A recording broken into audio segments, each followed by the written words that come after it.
Bhojpuri actress Anjali की बीते दिनों सुसाइड की खबर आई थी। उसके बाद इस खबर से पूरे भोजपुरी जगत में शोक की लहर दौड़ गई थी। अंजलि की इस खबर से प्रदीप पांडे चिंटू भी हैरान हैं। उन्होंने क्या कहा, आइए सुनते हैं।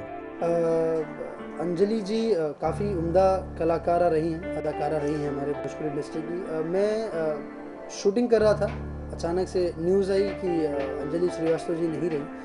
मैं एक्चुअली उस वक्त तक हम शॉक में थे। मैं शॉक में था कि ऐसे ये पॉसिबल ही नहीं हो सकता है। मुझे लगा कि शायद कोई फेक न्यूज़ होगा, जैसे कभी कभी बीच बीच में लोगों के फेक न्यूज़ आ जाते हैं। तो मैं काफ़ी ज़्यादा हैरान भी था कि ये ऐसा क्यों कदम उठाया गया उनकी तरफ से। कोई कमेंट या कोई बातें ही नहीं है ऐसा कि हम कुछ बोल पाएँ इस चीज़ को लेके। बट मैं यही बोलूँगा कि भगवान उनकी आत्मा को शांति दे, और दोबारा ऐसा कोई भी कदम हमारे भोजपुरी इंडस्ट्री में या कहीं भी किसी भी इंडस्ट्री में ना उठाएं। मुश्किलें हर इंसान के जीवन में आती हैं, चाहे वो किसी भी प्रकार की हो, लेकिन उन मुश्किलों को पार करके ही जाना है। ये हमारा इंसानी जीवन है, जीवन में यही सब चीज़ें होती रहती हैं। कभी बहुत अच्छे दिन भी आते हैं, कभी बहुत ख़राब दिन भी आते हैं, लेकिन हमें उन सभी चीज़ों को फेस करना है। मेरा हर उस एक्टर से, हर उस एक्ट्रेस से या सिनेमा से जुड़े, या मैं हर अपने दर्शकों से मैं हाथ जोड़कर ये विनती करता हूँ कि सुसाइड सबसे बड़ा पाप है, सबसे बड़ा अपराध है। ये कभी अपने दिमाग में नहीं लाना चाहिए, बल्कि इंसान जितनी हिम्मत और जितनी अपने आप को उस सुसाइड के लेवल तक लेके जाता है, मानसिकता को मैं सुसाइड करना चाहता हूँ, बिल्कुल नहीं करना चाहिए। क्योंकि मैं वही बोलना चाह रहा था कि जितना हिम्मत आप उस सुसाइड करने में जितना हिम्मत आप लगाते हो, बहुत हिम्मत चाहिए होता है आपको सुसाइड अपने आप को ख़त्म करने के लिए।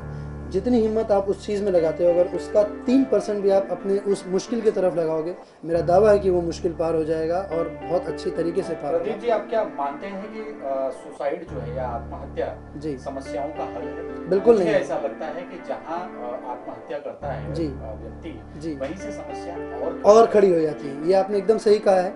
और ये हम अगर हम पर्सनल लेवल पर सोचें तो भी ये बहुत बुरी बात है, क्योंकि हमने तो अपने जीवन को ख़त्म कर दिया, लेकिन हमसे जुड़े हुए जो हमारे जो परिवार है, जो हमसे जो जुड़े हुए लोग हैं, उन पर कितनी तकलीफ बीतती है वो उसके बाद समझ में आता है। उस वक्त हमको सिर्फ ऐसा लगता है कि ये सिर्फ हमारा अब इस समस्या का निदान यही है। बिल्कुल नहीं है, ये बहुत बड़ा पाप है। और मेरी माने, अगर ये चीज़ अगर नहीं रोकी गई, नहीं किया गया, तो बहुत बुरा अंजाम होता है इस चीज़ का। और जो हम सब अभी अंजलि के साथ हम देख रहे हैं, काफ़ी बुरा अंजाम उसका हो रहा है। उनके परिवार पर बहुत बुरा असर पड़ रहा है, जितने भी लोग उनके जानने वाले थे सब पर बहुत बुरा असर पड़ रहा है। उनके परिवार को काफ़ी ज़्यादा सुनने में भी मिल रहा है, वो लोग किस दुख से गुजर रहे हैं वो हम अपने शब्दों के ज़रिए हम बयां भी नहीं कर सकते हैं। तो मेरा सभी लोगों से हाथ जोड़कर ये विनती है, और ये मैं अपने दिल की बात रख रहा हूँ कि प्लीज़ ऐसा कोई भी कदम ना उठाएं। नेक्स्ट 9 न्यूज के लिए अनुज मिश्रा की रिपोर्ट।